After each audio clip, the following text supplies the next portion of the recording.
What's up, Vero? Today's September 20th, 2018, and VNN has a very special treat for you today. That's right, Sam. Black and Gold Crews have decided to join forces to produce a super show for you today. First up, Black Crews sports reporter Daniel Ogden shows us the top football plays of the week. Homework help? TJ and Allison have you covered with a tune that reminds us to do our best. For this week's top headlines, we'll take a trip around the world in 60 seconds. I'm Samantha Romero. Well, and I'm Jackson Ames. Hold on tight, bro. VNN 360 starts right now.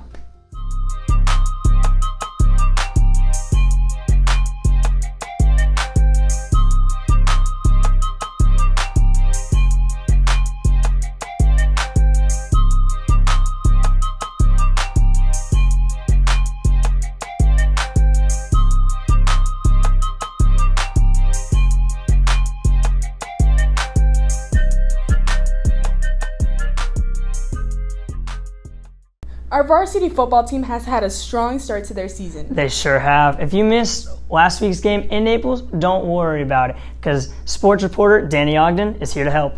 Here's the top 10 plays of the week. Check it out.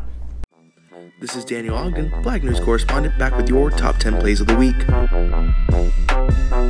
The first honorable mention goes to this 24-yard screen pass from Jacob Azizi to a Jaden Brown.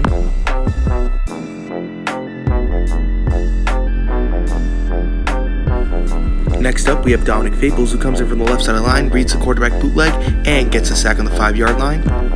Now, folks, the next honorable mention is a bit unorthodox. It is the score at halftime, your Vikings 45 to the Lions 8. Now, for this next honorable mention, watch Terry Lindsay take the handoff on this counterplay to the left, catch the corner, and the FBA defense sleeping, and takes this one 27 yards upfield. Now, the final honorable mention comes off this extra point, which was good, but if you watch carefully, you can see Alex Crouch choke slam number 40 into the ground. Number 10, Terry Lindsay just walks right into the end zone. Number 9, we head back to Terry Lindsay, who just barrels over number 11 of the FBA defense, takes this one into the end zone. Number 8, we see Joss Amir see the parting of the Red Sea and takes this one into the Holy Land for another 6 points. Number 7, like a strong set of pliers, your Vikings defense strips away this ball and recovers it on the 22-yard line. Number 6, it must be prom night in Lindsayland because Mr. Terry Lindsay waltzes right into the end zone. Number 5, Jacob Azizi slices up the FBA defense by seeing the seam over the middle and hits Daquan Chapman for a 20-yard touchdown.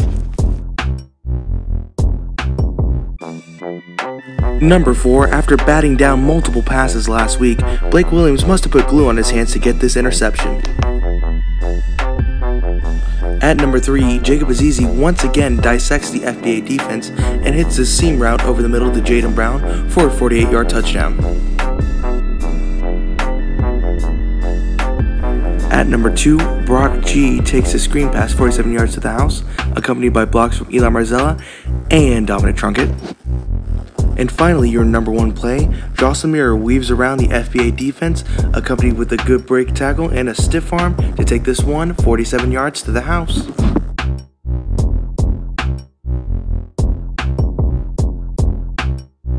Now to end with your player of the week, Terry Lindsay, who along with his 3 touchdowns, rushes for 123 yards on 21 carries to finish the night at 5.9 yards per carry. And those are your top 10 plays of the week. It's only the 5th week of school and homework is already piling up. You're so right. Not only that, it's college application time for those seniors. Tell me about it. TJ and Allison from Gold Crew News gives us some tips on how to keep up with school. Check it out. Yeah, you know, TC3 on the beat with Allison. Yeah. You better do your homework, yes you should. Yes, you should. If you don't, then you'll fail your class. Because of this, then you won't get into college. Oh no, no, no, that's not good. You should really do your really should do your homework. You better not get any zeros. That's really bad for your GPA. Take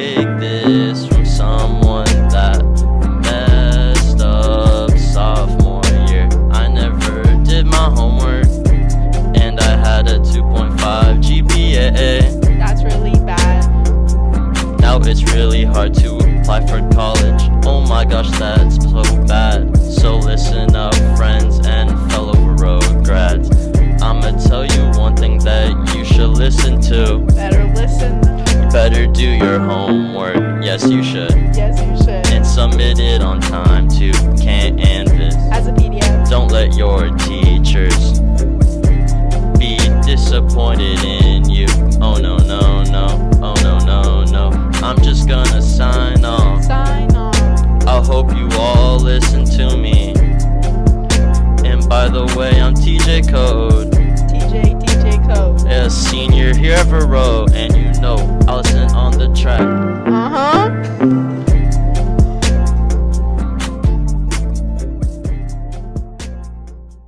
Hey Jackson, have you seen how much school has changed since last year? I'm not talking about small touch-up because this is serious business. Absolutely. Black Guru News reporter Zach Davis turns into a real estate agent for the day and shows us what's new on campus. Well, the big one everybody's going to notice, obviously, is the IDs and the lanyards with the door locks on the classrooms and the entrances to Santini, the gym, and the main building. And also, the fences have been improved, different locks and things like that. The big thing is obviously the pavers in the main building and in the courtyard out front of the cafeteria. That's been a huge improvement. Also, paint job with the darker paint and the landscaping have been big improvements in that area. Most of it took all summer. The track took a little bit longer, a couple weeks into school, and it needs to be lined. I believe in November they'll line the track. The football field was, a couple weeks in, but everything was pretty much done over the summer and done by before school started, or right when school started. I would say the courtyard in front of the cafeteria, it looks a lot newer, a lot more modern looking, not as old and kind of gray and dingy as it was before.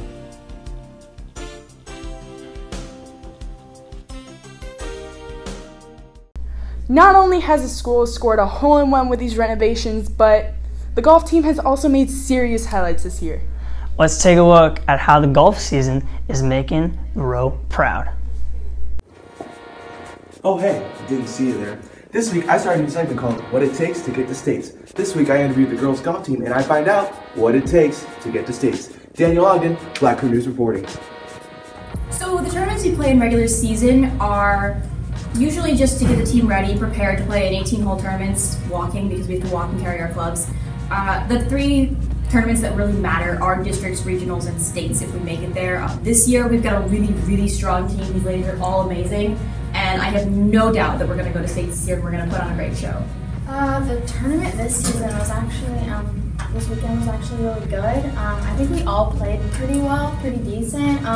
Gabby and I also did really well in the season and we got second place, so we did really good. Well, this year probably our biggest rival is Estero. They have a pretty good golf team this year, but we're working to be better than them. And then, of course, the golf team's rival that we've had for the last few years has been Canterbury. But this year, we're taking Canterbury down. Sorry, I'm the master of the superstitions. So we'll all get together, huddle up, do a little group pep talk, make sure everyone's in a good mental state before we go out. We have some little team snacks that we all have to have before we go out on the course. It's a little tradition. We pass it out to everyone, even the coaches, and it's just kind of our little bonding exercise we do before we go out. We do a little chant, a little cheer, be a little obnoxious, and then we go out and have a great round. I would say Brooks Koepka. You got one to tell you? I've always liked Tiger Woods, but with his back, Yeah. As a team, we all want to make it to states. That's been our goal since I've been on the freshman team. So basically, I'm pretty sure our whole entire goal is obviously to do well as a team, to have a good team pool, and to make it states. This week, the girls golf team beat Estero and Canterbury. They had their pregame snacks for the superstitions, and they definitely plan on making the states. I'm Daniel Ogden, and that's what it takes to get to states. Black Crew News reporting. From hurricanes to entertainment, VNN Headlines has it all. So since we reached our last content from the table, I think it's time to show the headlines from around the world.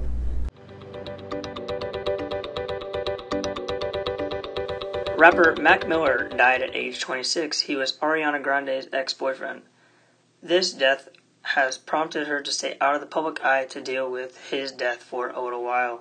Next up on world news, Hurricane Florence hit North Carolina this past weekend as a Category 2 hurricane. Hurricane Florence has a death toll of 35 so far. The rescue teams are still in the process of finding others. Major flooding has arose from this storm, which has left many roads impassable for days. As many as 343,000 people are without power in North Carolina.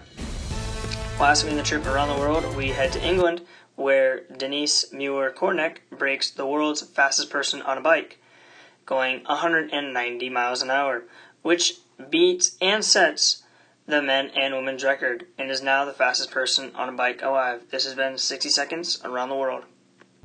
That's all for today, Vero. Our Bumblebee special has come to an end. Well, stay tuned for more episodes of B&M, but don't forget, stay golden, bro.